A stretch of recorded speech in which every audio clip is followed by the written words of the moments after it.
My name is Megan Carter. I am 29 years old, and the story I am about to share with you is not just a memory, but a scar that has been carved deep into my heart. You see, I spent 6 long years working tirelessly, saving every single dollar, turning down every chance to enjoy myself, all so I could finally buy my own house, a milestone I believed would at last make my parents proud.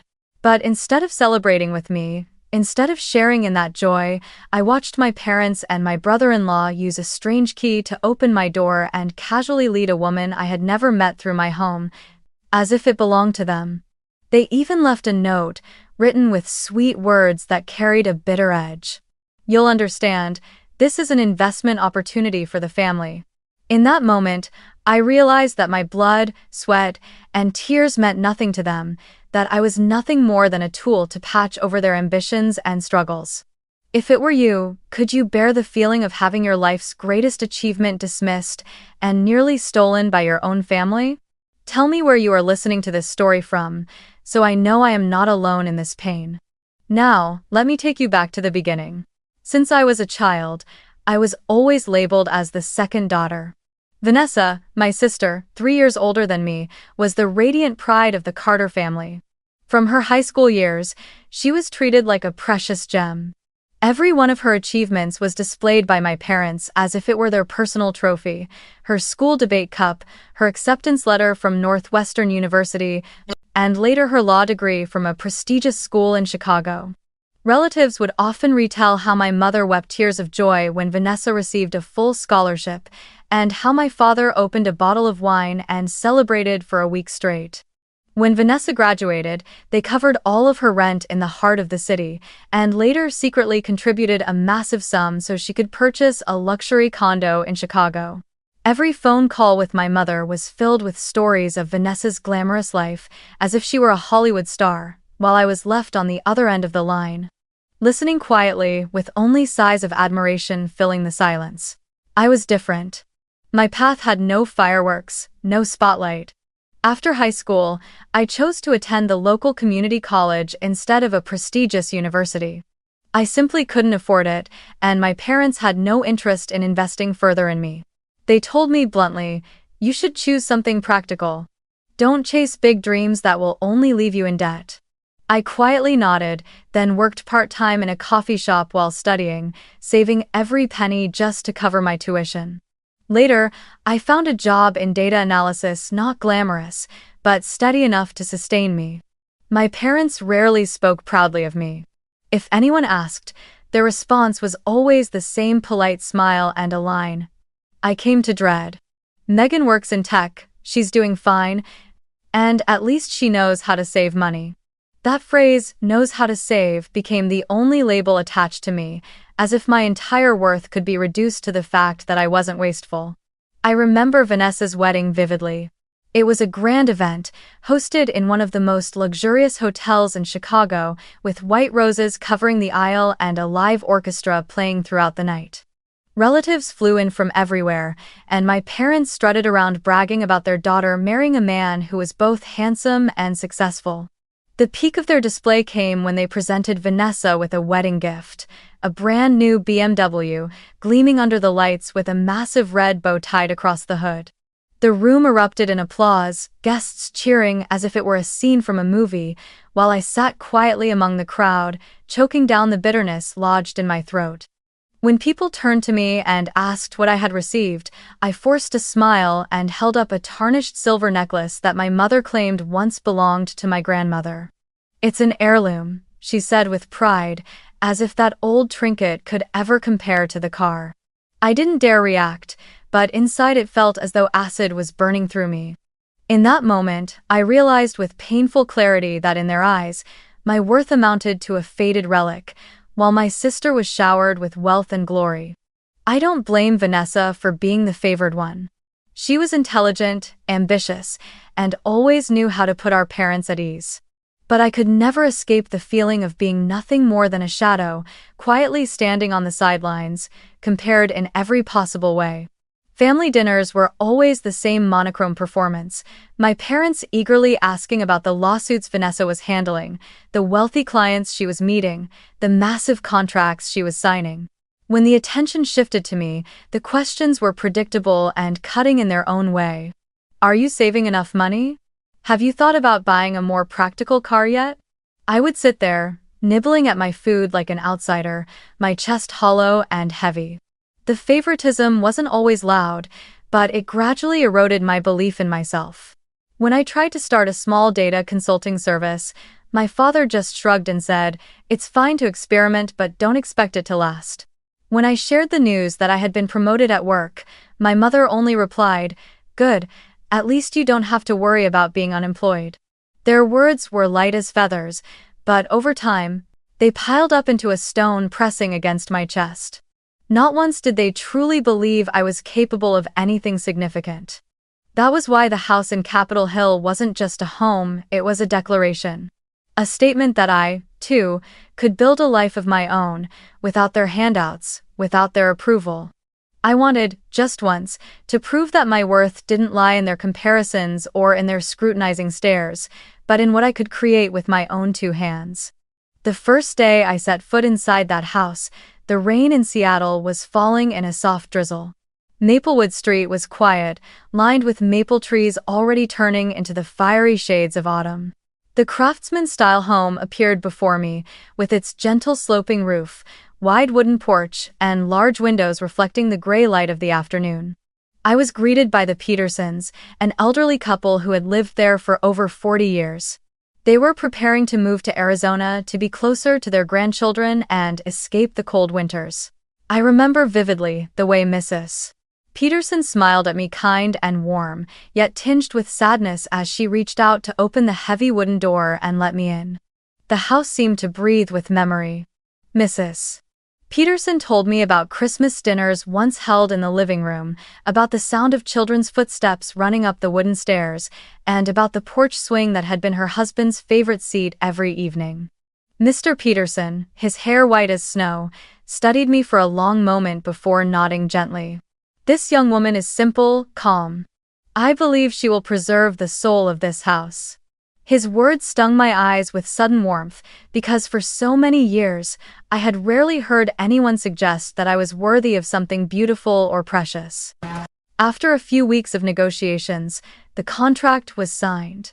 Holding the keys in my hand, I felt as though I was holding an entirely new future. I didn't need to announce it to my family. I didn't need anyone's permission. I drove my old Honda Civic to the front gate, unlocked it, and stepped into the empty space filled with nothing but potential.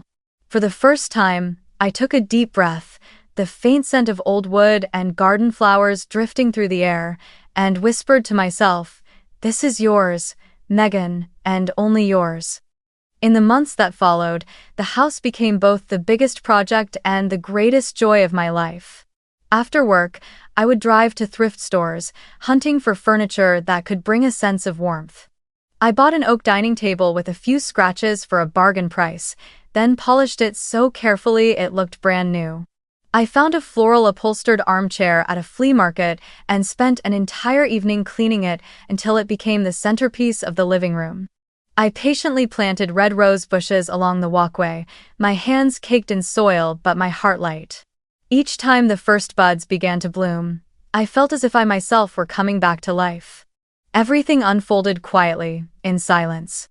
I didn't tell my coworkers, and I certainly didn't mention it to my parents or to Vanessa. After so many years of being dismissed, I knew that if they found out, they would only find ways to interfere. My mother would scold me for being foolish enough to buy a house on my own. My father would question whether I had enough money to maintain it. And Vanessa would offer that faint smile and make some cutting remark about how I should be more practical. I didn't need to hear any of it. For the first time, I wanted to keep a beautiful secret all to myself. I still remember the afternoon I strung lights across the backyard. The sky was pale blue, with the last rays of summer sunlight filtering through the branches, casting my shadow long across the grass. When the bulbs flickered on, their glow reflected in my eyes, I felt as if the entire world outside had faded away, leaving only me and this house. Muffin, the cat I had adopted from a shelter, wandered out onto the porch, sitting there as if he, too, understood that we had finally found a place to call home. I made a plan for myself, That Christmas, I would invite the whole family for dinner. When everyone was gathered around the table, I would smile, raise my glass, and calmly say, "Welcome to my new home." I could already picture the stunned look on my mother's face, the disbelief in my father's eyes, and the forced smile tugging at Vanessa's lips. That would be the first moment in my life when I was no longer just a shadow, but someone strong enough to write her own story. Each night before bed, I would step out onto the porch and sit on the old swing Mr. Peterson had left behind. The wind would run through my hair, the warm glow of the lights spilling from the house, and a peace unlike anything I had ever known would settle over me. I knew I was holding something precious in my hands, not just the house, but proof that I could build a life of my own without anyone's validation. And I had no idea that this peace was about to be shattered in a way I could never have imagined. It was a Tuesday afternoon, ordinary in every way. I was sitting in my 12th floor office, eyes locked on the screen filled with endless columns of data. Numbers tracking user behavior danced across the spreadsheet, and I was so absorbed that the world around me faded away. Outside the window, Seattle's sky was heavy and gray, a misty drizzle drifting past the glass, and I buried myself in work as if it were a shield against the outside world. In the middle of reviewing the report, my phone buzzed softly. A notification popped up from the security camera app I had installed at home. I rarely checked it during work hours, but something compelled me to tap. The screen lit up, showing the live feed from the camera at my front door. I froze. Standing unmistakably on my porch were my father and mother. But they weren't alone.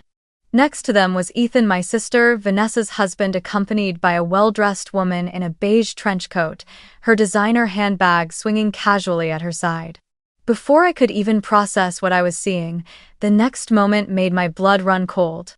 My father, with emotion far too practiced, reached into his pocket and pulled out a key. He slid it into the lock, turned it, and the door swung open. As if this wasn't my house at all, but some communal property they had every right to enter.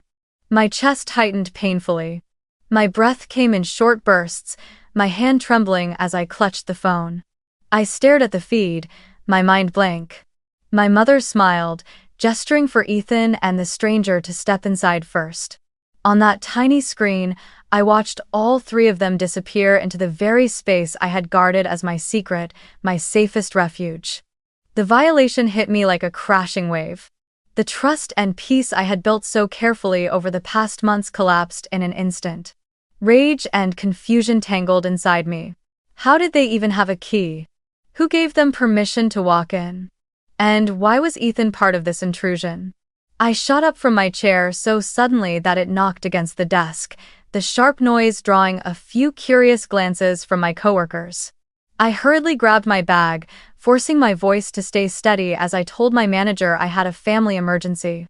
My legs were trembling so badly I almost stumbled on the way out, my heart pounding as if it might burst from my chest. In the elevator, I couldn't stop staring at my phone.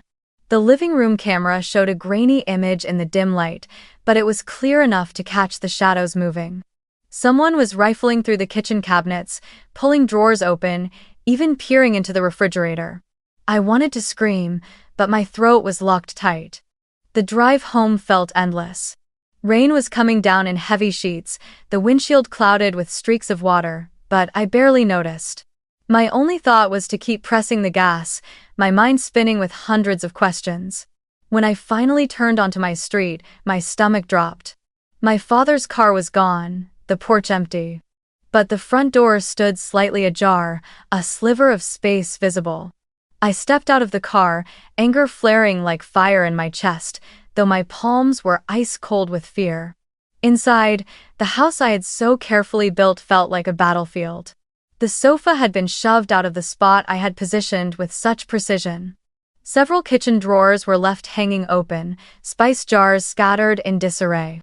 On the dining table, the vase of flowers I had arranged just yesterday was pushed aside, petals scattered across the wood. Even the refrigerator door wasn't fully shut, hissing softly into the silence. I stood there, rooted to the floor, my throat tight with bitterness. Months of effort poured into making every corner warm and welcoming had been unraveled in less than an hour by their careless hands. And then I saw it, a sheet of paper laid neatly on the kitchen counter. My mother's familiar handwriting stood out clearly. "You'll understand. This is an investment opportunity for the family." I gripped the paper tightly, rage flooding through me. They had turned my house, the first true symbol of pride in my life, into nothing more than a pawn in some financial scheme of theirs. No request, no permission sought. Just action, followed by a false, saccharine note, as if my agreement were inevitable. I sank into the armchair, the room spinning around me. The sense of betrayal wasn't only from my parents, but also from Ethan's complicit silence. He had been here, part of this intrusion, as though my home were communal property for them to negotiate over. I buried my face in my hands, my breath ragged. In that moment, one truth seared itself into me. The fragile boundary I had drawn between myself and my family had just been shattered, and nothing would ever be the same again. My phone began to buzz nonstop while I sat collapsed in the chair, the notes still clenched in my fist. On the screen, the familiar name flashed, Mom. I drew in a deep breath, blood still pounding in my ears, and pressed accept. "You saw the note I left, didn't you?" Her voice floated through, light and casual, as if this were nothing more than a reminder about dinner plans. "Why do you have a key to my house?" I cut in, forcing my voice not to tremble. There was a pause on the other end, then her tone hardened. "Megan, don't talk to me like that. I'm only looking out for you. You're my daughter, living all alone in such a big house, how could I not worry? That neighborhood isn't exactly safe. You know how complicated Seattle is getting." I let out a laugh, but it was bitter, caught in my throat. "So that's why you brought Ethan and a complete stranger into my home? Opened my fridge, rummaged through my things? That's what you call concern?" I heard my father's sigh filter through the line. "Sweetheart, calm down. Your mother is right. We only want to make sure you're not putting yourself in a difficult situation. This house is beautiful, yes, but with your salary, are you sure you can keep up? Maintenance, taxes, insurance, it's all a heavy burden." Each word landed like a knife twisting deeper. They didn't see the 6 years I had spent saving every penny. They didn't see the nights I stayed up late taking freelance projects to add to my income. In their eyes, I was nothing more than a reckless daughter, foolishly buying a home beyond my reach. "I can manage it," I said firmly. "I've calculated everything, Dad. Every number is under control." This wasn't an impulsive decision. But my mother let out a soft laugh, dripping with pity. "Megan, you always think you know best, but honestly, we have a better idea. Ethan is looking to expand his real estate investments, and this house, it has incredible potential. You could rent out part of it, or better yet, let Ethan manage it. The profits would be more than enough to keep you worry-free." It felt as though a weight was crushing my chest. So this wasn't about concern for my safety, as they claimed. They had reduced my house, the only source of pride I had, to a pawn in their financial game. "So what you mean," I said through clenched teeth, "is that my home isn't really mine at all. It's a family investment project, isn't it?" Ethan's voice suddenly came through in the background, hesitant but still clear enough. "Megan, don't take it the wrong way. I just wanted to help. Vanessa and I already talked with your parents, to ease some of the burden on you." Rage flared hot in my veins, my hands trembling so hard I could barely hold the phone. "Ease my burden? This is my house. I never asked anyone to carry it for me.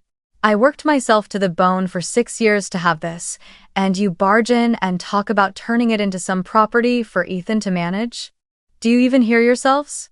My mother's tone shifted, sharp and scolding. "Don't be so ungrateful, Megan. We only want what's best for you. You can't handle this alone, you'll see soon enough. I already spoke with Denise, my friend who has experience in real estate, and she agrees this house is too much for you. Be realistic." "How?" Those 2 words, "too much," landed like a crushing blow. I gripped the phone tighter, my eyes burning. I was used to being underestimated, but never had the humiliation been so raw, so blatant. They didn't believe I could stand on my own. Even my greatest achievement was something to be questioned, diminished, and plotted over. Enough, I said slowly, each word hammered out like nails.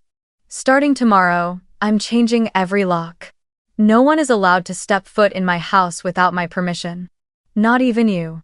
If anyone tries, I will call the police. There was silence on the other end, then my father exploded. How dare you speak to your parents like that? This is the family's house, you're just holding it in your name for now. I cut him off, my voice cold as ice. This is my house. The deed is in my name, the money came from me. No one has the right to decide anything about it except me. If you can't respect that boundary, then I'll protect myself. My mother's voice cracked, caught between anger and wounded pride. You'll regret this, Megan. When you go bankrupt, don't expect us to reach out a hand. I didn't answer. I simply ended the call, my hand trembling, but my eyes growing steady. Deep down, I knew this was the moment the line had been drawn. And once a line is drawn, the relationship can never return to what it was. That night, I sat in the dark, muffin curled in my lap. Pain and fury twisted together, making my heart ache and burn with a strange, fierce strength. They had betrayed me once by invading and trying to claim the only thing that was mine. And I swore, from that moment on, I would never let anyone cross that threshold unless I chose to allow it. This was the first climax of betrayal, and I knew the battle had only just begun. In the days after that phone call, my house felt unusually silent, not because of the absence of sound, but because of the cold emptiness that seeped into every corner of the walls. My family went completely quiet. No calls to check in, no simple text asking, "Are you okay?" Instead, their silence carried the weight of a silent verdict. Megan is the stubborn daughter, unwilling to listen, and if she brings trouble on herself, she can deal with it alone. In that heavy silence, only one message arrived, and it cut through me like a knife. It was from Vanessa. Short, sharp, and cruel. Play your little secret game, only to end up failing. Punctuated with a cold, smirking emoji. I read it over and over, my hand shaking, anger and humiliation rising hot in my throat. Vanessa never missed a chance to remind me that in her eyes, I was nothing but the clumsy younger sister, reckless and destined to never make anything of myself. Ha! I quietly set the phone aside, too drained to reply. I was used to comparisons, but being mocked by my own sister at the exact moment I was most vulnerable felt like standing alone in a dark room with the walls closing in. During the day, I buried myself in work, pretending nothing had happened. But at night, when the golden light from the living room lamp cast my shadow across the wall, I could feel the loneliness clawing inside me. I had thought that by drawing a boundary I would feel relief, but the reality was far harsher. The price I paid was a quiet estrangement from the very people who shared my blood. Then one Friday night, as I was chewing on a dry sandwich at the kitchen counter, a knock echoed at the door. I hesitated, my heart suddenly racing, but when I opened it, a familiar face appeared. Rachel stood there, wrapped in a thick sweater, carrying a bag of food and a bottle of red wine. "Surprise?" she grinned, stepping into the house as though she had always belonged there. Rachel had been my closest friend since community college, the one who had seen me through every burnout, every breakdown, and every time I clawed my way back up. "Heard you just shook the entire Carter household," Rachel teased as she set the bag on the table and opened a steaming box of lasagna. I laughed, a sound I thought I'd forgotten how to make in the past few days. "News really does travel fast," I murmured. Rachel poured wine, handed me a glass, her eyes free of judgment, filled only with genuine concern. "So, are you going to tell me what happened, or should I get the details from your nosy neighbor?" And so, in the flicker of scented candles and the rich aroma of melted cheese, I let everything spill out. I told her about the scene on the security camera, the note my mother had left, the fiery phone call, and Vanessa's mocking message. With each word, it felt like a boulder was being lifted off my chest. Rachel listened without interrupting, nodding occasionally, sometimes squeezing my hand to steady me. When I finished, silence lingered for a few seconds. "Megan," Rachel finally said, her tone serious. This isn't just about the house, it's much bigger than that. Your whole life, they've belittled you, treated you like you were less. This house is proof that you're capable of standing on your own. And that terrifies them. They don't want to see you independent because it shatters the picture of you as the small, helpless daughter who needs their protection.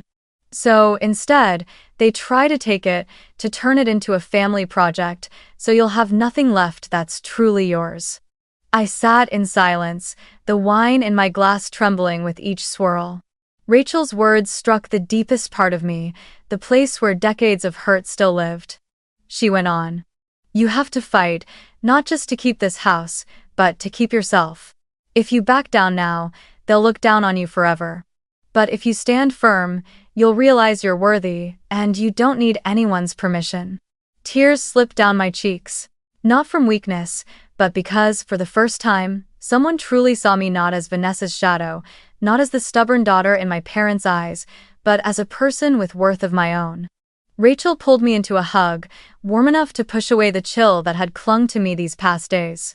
I whispered, I'm scared, Rachel. I'm scared if I keep fighting, they'll really hate me. Rachel shook her head, her eyes steady and fierce. They already do, Megan. But the question is, will you hate yourself?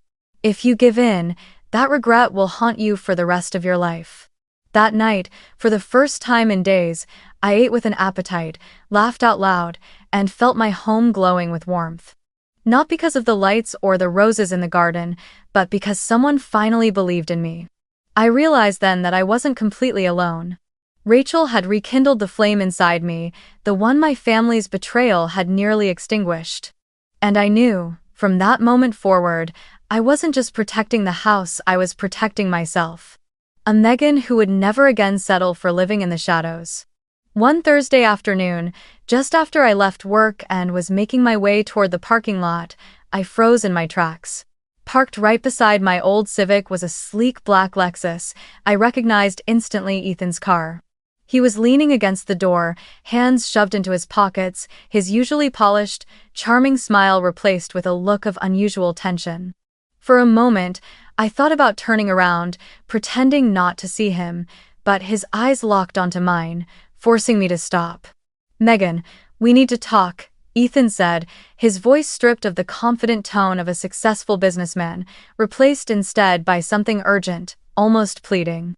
I gripped my bag tightly, wary. If this is about the house again, I have nothing to say. Ethan gave a small, helpless shrug. Just give me 5 minutes. No Vanessa, no your parents, just me and you.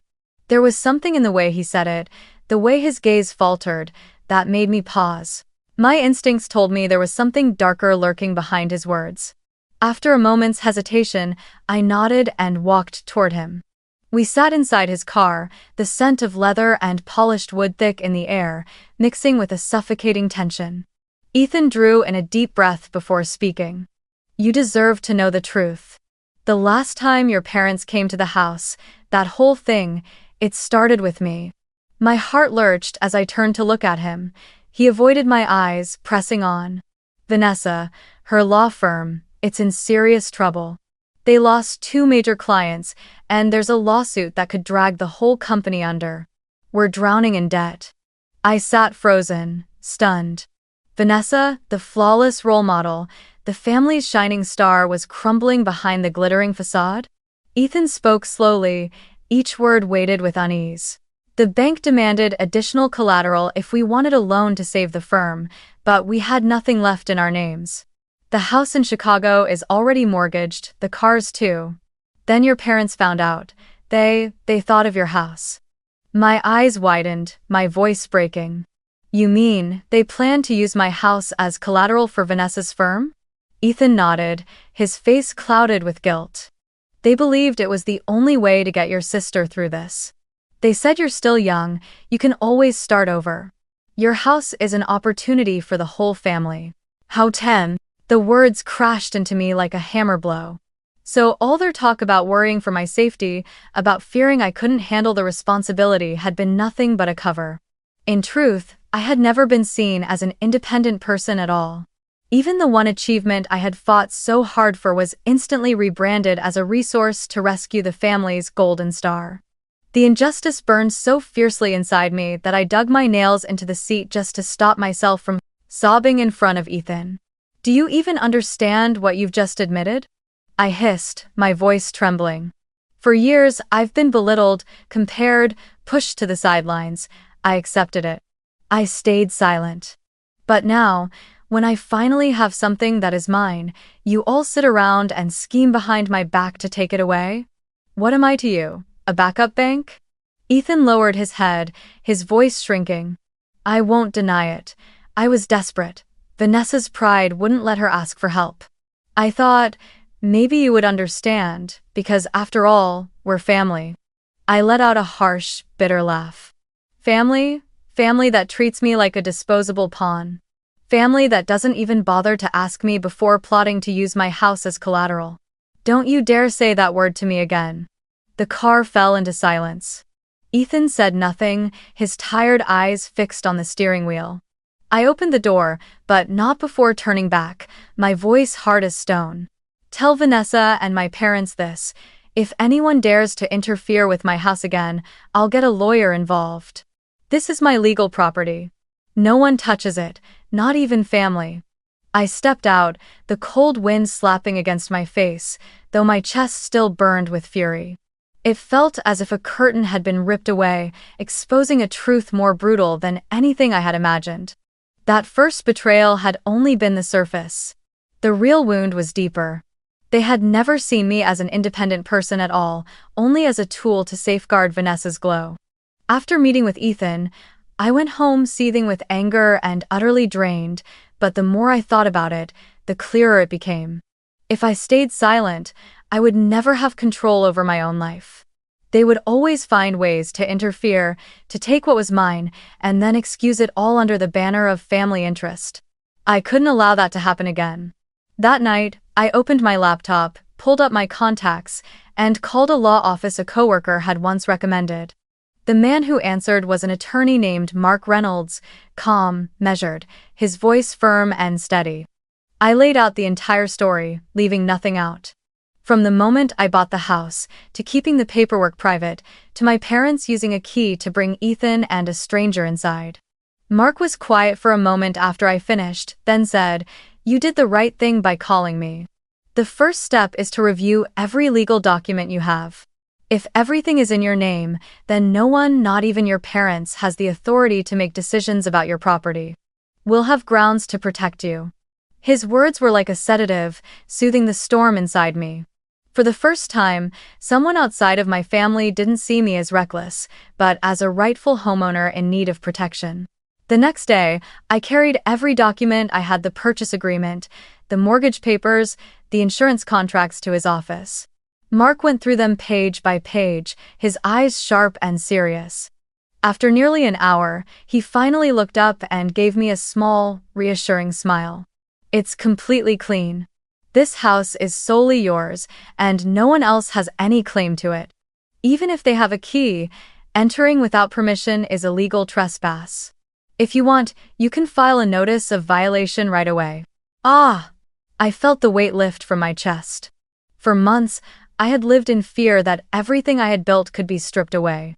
Now, at least, I knew the law was on my side. Leaving the law office, I immediately called a security company. They came out and replaced every lock, installed an extra deadbolt, and added a smart lock with a PIN code I could change weekly. I also requested 2 additional cameras, one for the backyard, one for the side porch.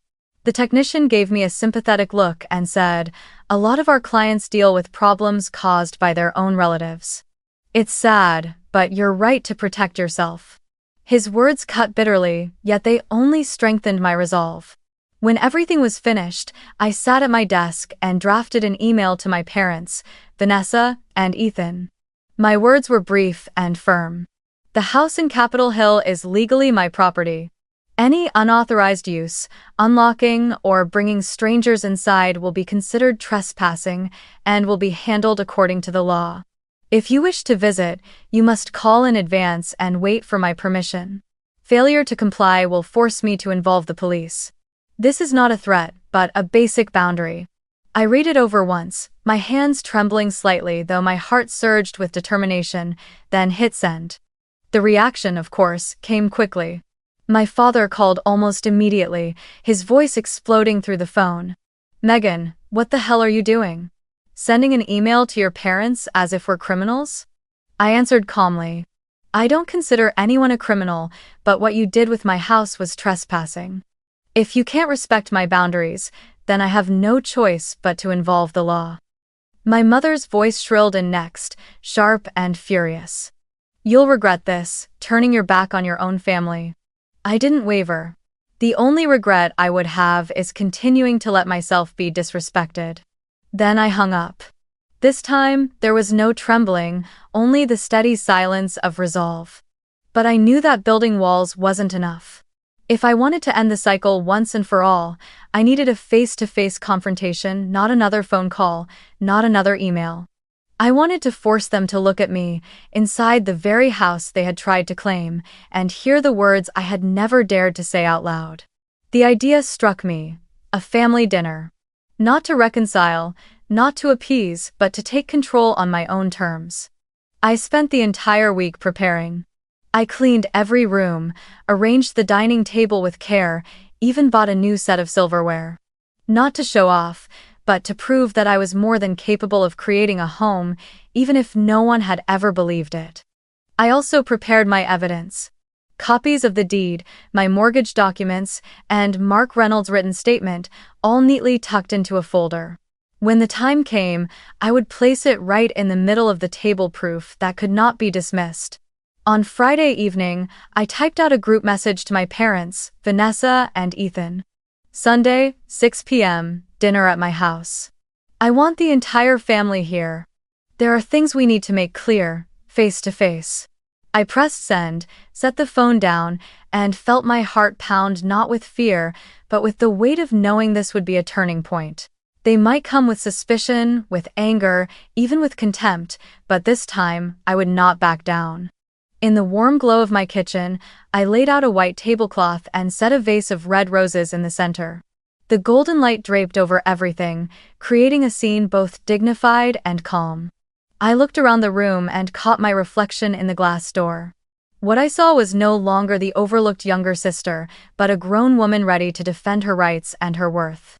That night, I sat on the porch, listening to the wind whip through the trees, and whispered to myself, "This time, Megan, you'll say everything.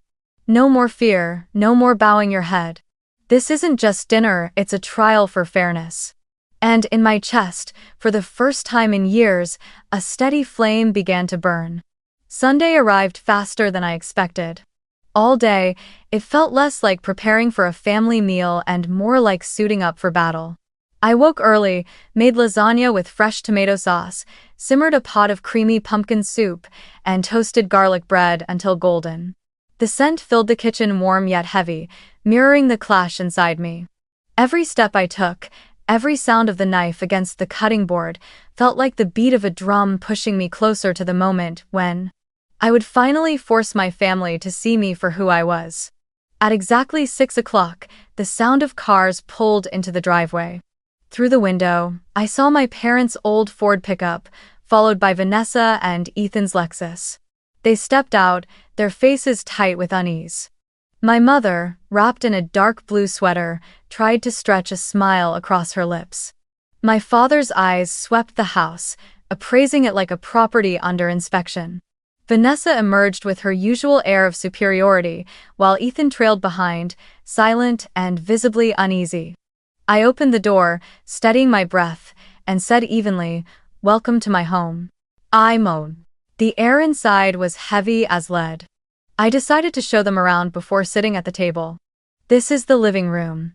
I began, gesturing toward the vintage armchair I had bought from a flea market and reupholstered myself. I did this chair on my own. It took me 3 nights to finish. My mother gave a perfunctory nod, while my father tapped the armrest lightly, his face unreadable. I led them upstairs, pointing to the photographs I had taken and framed myself. I repainted this entire room lavender. All by hand. I knew they didn't truly care, but I still said it, because it was the truth.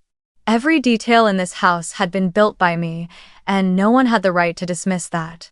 When everyone was seated at the table, I set down the tray of lasagna and poured wine into each glass.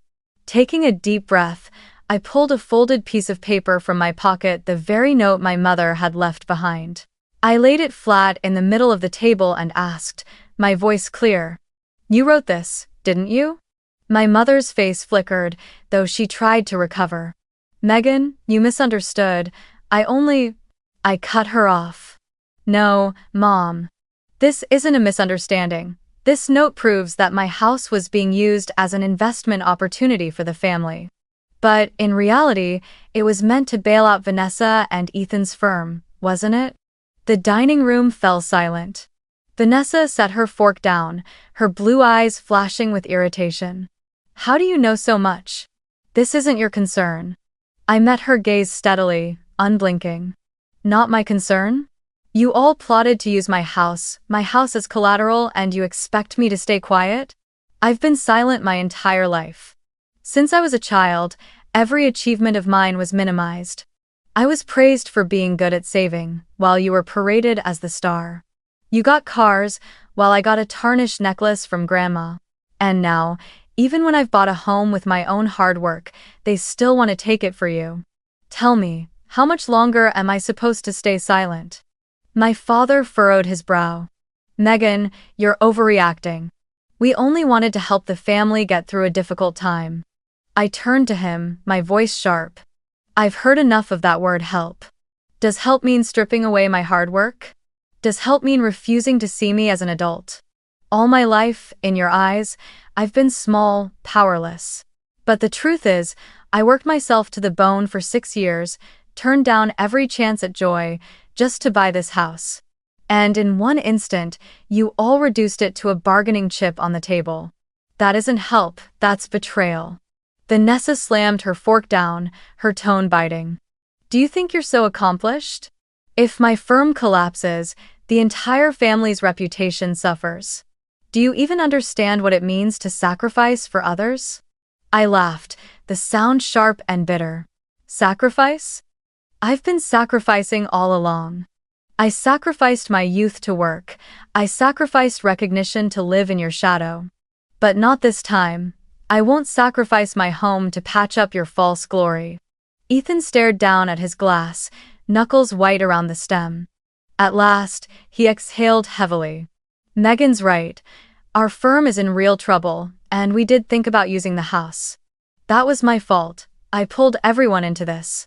Vanessa snapped her head toward him, her eyes blazing. "Shut up, Ethan." But I only looked at him and gave a small nod.